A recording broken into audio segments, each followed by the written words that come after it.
So our first talk is by Daniel Dayfield, and he's going to be talking about examining the atrazine accumulation and histological changes in hepatopancreas of crayfish post-exposure. Daniel. Thank you.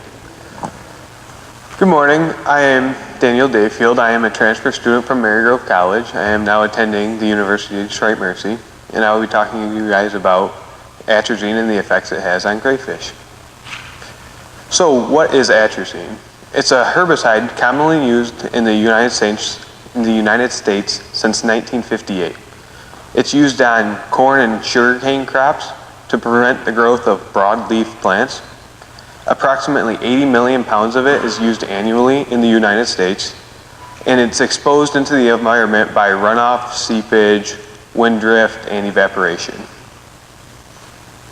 And in the red on my chart is the highest concentrations found in the United States.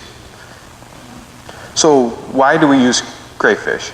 They're a keystone species, so they're decomposers, and at the same time, they're food for other species. So if they're exposed to atrazine, and it goes up the food chain to the fish, and it could possibly make it all the way up to where it's affecting humans. So we get our crayfish from Belle Isle, and it's a good sampling site for us because there's not much agricultural runoff there, being a park. Also, they're a good species because we can trap such a large number of them.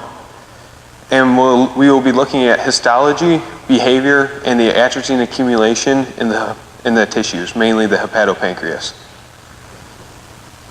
So where we get our environmentally relevant concentrations are 80 and 300. So the highest one on this chart is at 336 at the arrow.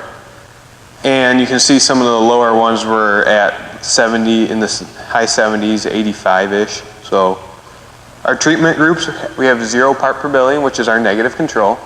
We have 80 part per billion, which is our low end of the environmentally relevant. 300, which is the high end. And then 1,000 part per billion, which is our positive control. Our treatments lasted 8 and 15 days. The 8-day trials were for our behavioral, and our 15 were for the analysis of tissue. And you can see in this chart that approximately 10 went to the chemistry, and 5 were used for the H&E staining and the histology behavioral test and the examination of the antennules. So what are the role of the chemoceptors, which are the antennules and the maxillopads? And they are used to avoid predators, locate their shelter, acquire mates, determine their social status, and find their food. So this is a previous study done, and it shows that the atrazine treated crayfish, there's a noticeable difference in the amount of time they spent near a food odor source. And this is our procedure for it. We let them acclimate to the tank, which is that top one, and then after 5 minutes we would let them go, and using a camera overhead, we would analyze how much time they spent in each of these zones. So the crayfish dissection, we would begin with rinsing the crayfish because we didn't want any of the treatment water to be mixed in with the tissue. So we would rinse them, we would anesthetize them. We would weigh them to compare to the weight of the hepatopancreas, record the chelae and carapace length, which is their claws and the back. And then we would collect the antennules and maxillopads, and then we would dissect the hepatopancreas, or in this chart, the digestive gland. It's the crayfish's liver. So here's our histology, and you can notice in the 80, 300, and 1,000 part per billion that there's an increase in vacuolization. The vacuolization is caused from the crayfish trying to process atrazine through its body, so the vacuoles form around atrazine in their tissues. So our method for extraction was catchers, which is quick, easy, cheap, effective, rugged, and safe method. It was originally designed for pesticides and looking at them in plants. We've modified the original procedure, and there's 4 salts we use in the extraction and an organic solvent followed by a solid phase extraction. So here's our extraction protocol in a nutshell. We would begin with liquid nitrogen and we would homogenize the tissue. We'd grind it up. And then we would add 3.5 mils of acetonitrile. Then we would spike with 50 nanograms of deuterated atrazine, or D-atrazine. That was our isotopic internal standard. And so we would spike in 50 nanograms, and then we would run our extraction and say we only got 40 out at the end. We would know that in our extraction we lost 10 nanograms, and we would use that to back calculate the amount in the original tissue. Next is the picture of the 4 salts we used. And then we would freeze it. And once we freeze it, we noticed that the lipids or fats in the tissue would stick to the sides of the tube. So that was one of our cleaning steps, along with C18 and PSA, which is also a cleaning step for fats and organic acids.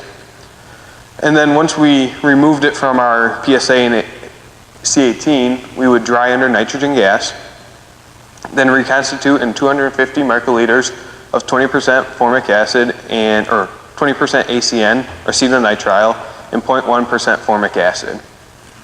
Then we would centrifuge and transfer 200 microliters to the autosampler vial, and you would notice that in that bottom right picture there's some colored, we believe it's lipids, but it would stick to the side, so that was our very last cleaning step. So liquid chromatography mass spectrometry, this is what we use to analyze our tissue. The instrument was an Agilent 1100 series liquid, it was a liquid, I'll give up. So it was mass spec, it was LC MSD, it was an ion trap. The chromatography was on a reverse phase LC with the C18 column. The mobile phase was HPLC water and 0.1% formic acid, and our B was acetonitrile and 0.1% formic acid. And if you remember, we reconstituted in 0.1% formic acid. We would do that to match our mobile phase, which helps increase our peak, or makes a better peak. So the total runtime was 12 minutes, and we used electron ionization in positive ion mode. So here's our analysis of our standards of atrazine and D-atrazine.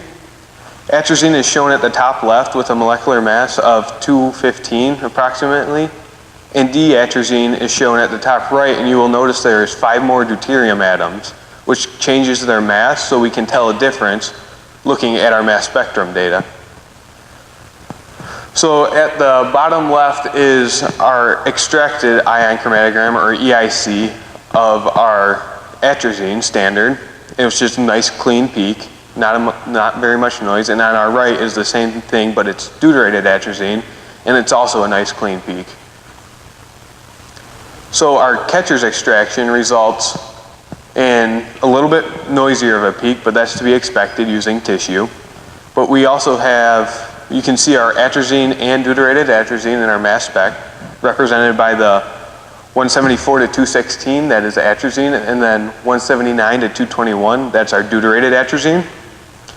And in our total ion chromatogram, or our tick at the top right, you can see the noise, but around 7 minutes is where our peak of atrazine came out. And when you take your extracted ion chromatogram, you can see the peak with a lot less noise.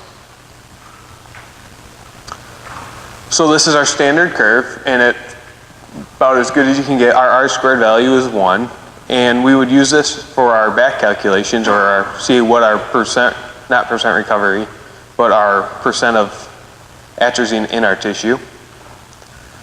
Now this is the one I'm probably most proud of. It's my 3rd year on the project, and for 2 years we've been working on our extraction method, and just this past summer we are getting percent recoveries in the high 90s. So we're about to begin running our actual tissue. And you can see at the bottom is our percent recovery calculations. So in conclusion, we can notice an increased vacuolization in the hepatopancreas tissue. And we're going to use our current extraction method to quantitate the amounts of the metabolites, so in the tissue, and then finish behavioral trials and identify, quantitate other known pesticides in the tissue samples. And I would like to thank the ReBUILD Detroit and the National Institute of Health for funding our research, along with the University of Detroit Mercy, biology, biochem, and chemistry departments.